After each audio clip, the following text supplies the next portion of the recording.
My name's Tash Carpenter. I'm the Director of Communications and Partnerships at the Institute. My journey has then taken me through quite a number of years working for the British Paralympic Association. I did 5 Paralympic Games with them in 8 years, so that was a brilliant experience, including working at London 2012, which was incredible. And then that gave me the opportunity to work at the Institute, and I've been here for 5 years and loving every second of it.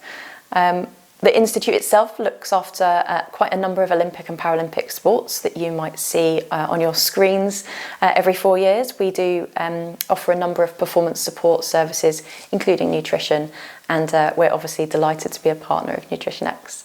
What work does the Institute do that specifically supports the female athlete? We recognised that actually more work needed to be done to understand the challenges that female athletes might experience. Those include things like better awareness around bra and breast health and the menstrual cycle, understanding more about your menstrual cycle, and in particular, we're really proud of a piece of technology that helps female athletes to better understand how hormonal changes might impact on their training.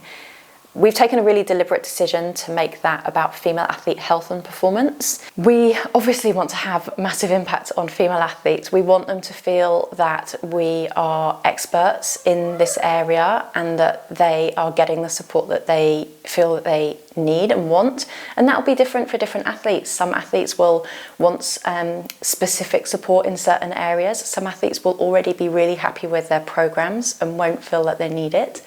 The important thing for us is it's available if athletes want to engage with it. What specifically is the EIS doing to support women working in the sports industry? We have a value of care, and we feel really passionately about looking after both our male and female members of our workforce.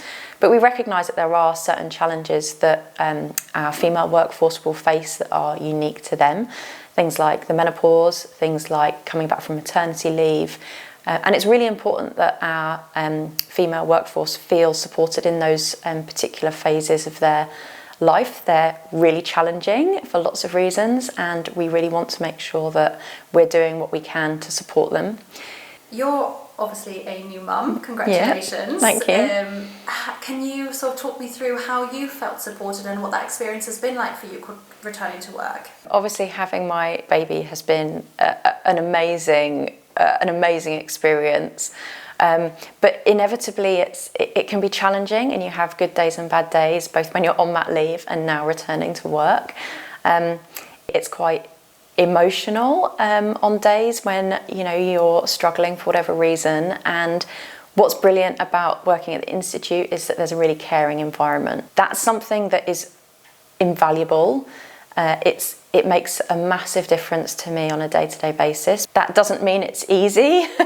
The fact you've got the support doesn't mean that those days are easy, but it definitely makes them easier, and I just value that support so much. What would you say to anybody watching this who's looking to implement a similar sort of environment or culture in their workplace to kind of really support females coming back into the workplace? I think it's really important to speak to women about their experiences.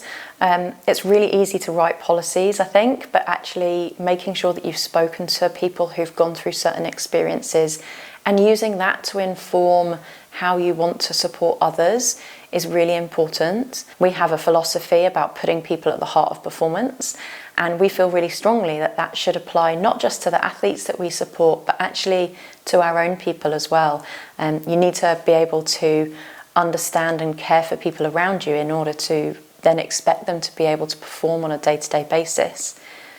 And that really is part of how you build some of that culture. It comes from people feeling genuinely supported. What would you like to see happen next if we're sort of looking at supporting the conversation around women in sports specifically?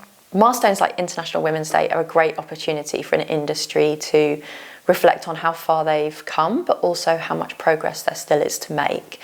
And I think one of the things that is really important for talking about women in sport in the future is going to be talking about how we can have more nuanced conversations, how can we embrace diversity of voice, how can we incorporate more lived experiences into the conversation, things like how can we bring male allies into the conversation, things like how do we develop future female leaders in a sustainable way. All these things are multi-layered, and so you're not going to find a solution through one single scheme or one single program. But for me, it's really important, and I feel really strongly about this, that you need diversity of voice, you need diversity of experience, and that's the only way in which we're going to be able to make the next step in the conversation. My other feeling on the sports industry is that we've made a lot of progress in the last 10 years or so around the visibility of female athletes in the media. And actually we can really still step that on. There's been great work happening across the sector. But what's the next step for that? And I can't say I've got the answer, but I really think there's something powerful in the visibility of female athletes and female sport that we've seen in the last few years. And I really hope we can step that on again in the next 10 years.